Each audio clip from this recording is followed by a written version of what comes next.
On en vient à présent à cette découverte étonnante des chercheurs de l'Université de Genève. On savait que les abus subis laissaient des séquelles psychiques chez les victimes. On apprend aujourd'hui qu'ils laissent également une trace biologique dans leur ADN, une trace que ces chercheurs sont même parvenus à mesurer. Les explications d'Yvan Elie et Chantal Panatier. Maltraitance, viol, autant de traumatismes qui laissent des traces, et pas seulement psychiques. Certaines de ces victimes consultent en psychiatrie. Elles ont accepté de donner leur sang pour analyse. On est allé chercher s'il y avait en quelque sorte des cicatrices sur l'ADN des événements vécus par ces personnes, qui pouvaient être des abus, de la maltraitance ou des circonstances de vie assez difficiles plutôt dans l'enfance. Dans l'ADN, les chercheurs isolent un gène, celui qui répond à un stress très fort résultant d'un traumatisme. Un traumatisme que les patients décrivent en répondant à un questionnaire. Ce qui est incroyable, c'est qu'au niveau de l'ADN extrait du sang des patients, on a trouvé que proportionnellement à ce qu'ils avaient subi, on trouvait des modifications chimiques de leur ADN. Donc vraiment que cette cicatrice était mesurable. Le traumatisme s'inscrit donc dans notre génome. Et sa trace survit à chaque division cellulaire. Chez les humains comme chez les souris, elle se transmet jusqu'à 3 générations au moins. Très récemment, on a eu cette situation, grand-mère, mère-fille. La grand-mère a un mari qui a violé la fille et de là est issue une petite fille, donc le produit de l'inceste. On a fait une analyse de méthylation sur ces 3 générations et on observe que celle qui a la cicatrice la plus grande, c'est bien la petite fille qui est donc le fruit de l'inceste. Le gène de la grand-mère, profondément choquée, est moins marqué que celui de la mère qui a subi le viol. Mais la petite fille, qui n'a jamais été violée, porte la plus grande cicatrice. Mais il y a une bonne nouvelle, cette trace, on peut l'effacer, par les médicaments et les thérapies. Encore une raison, s'il était nécessaire, de soigner les traumatismes, pour les effacer dans notre tête et dans notre ADN.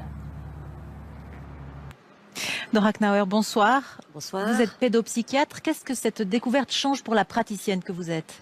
Écoutez, cette découverte nous réjouit et confirme nos sentiments déjà existants depuis plus de 50 ans. C'est que l'enfance, surtout la toute petite enfance, est très vulnérable aux aspects traumatiques de son environnement, les aspects traumatiques potentiels.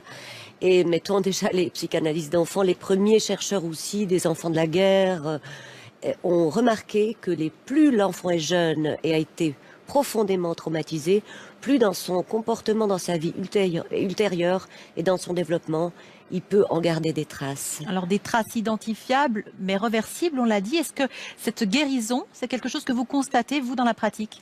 Absolument. Plus l'enfant est traité jeune, issu, par exemple, de familles à problèmes multiples, si on arrive à les aider, si on arrive à aider les familles, ou à en extraire l'enfant s'il n'est pas possible de faire autrement, là, nous savons que nous sauvons des psychologies, que nous sauvons des vies et que nous pouvons vraiment beaucoup aider à condition d'être rapide, immédiat et de ne pas laisser le traumatisme se perpétuer.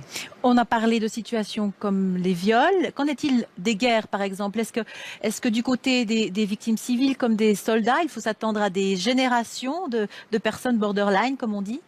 Écoutez, nous connaissons bien les problèmes de guerre aussi pour les adultes. Les retours du Vietnam sont parlants. Maintenant, ceux de la guerre d'Irak également, d'Afghanistan, laissent des traces sur le comportement, sur la vulnérabilité aussi aux différentes contraintes sociales de ces soldats.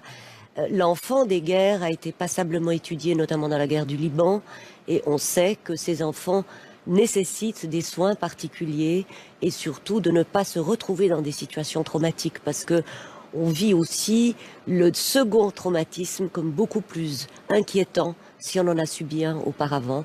Donc il s'agit de protéger le milieu environnant de ces enfants ou jeunes adultes qui sont devenus vulnérables. Des gens qui constituent une partie de la société dont il faut prendre soin. Maintenant, on a un moyen d'en prendre soin, ça nécessite des moyens. Que faire dans le fond ?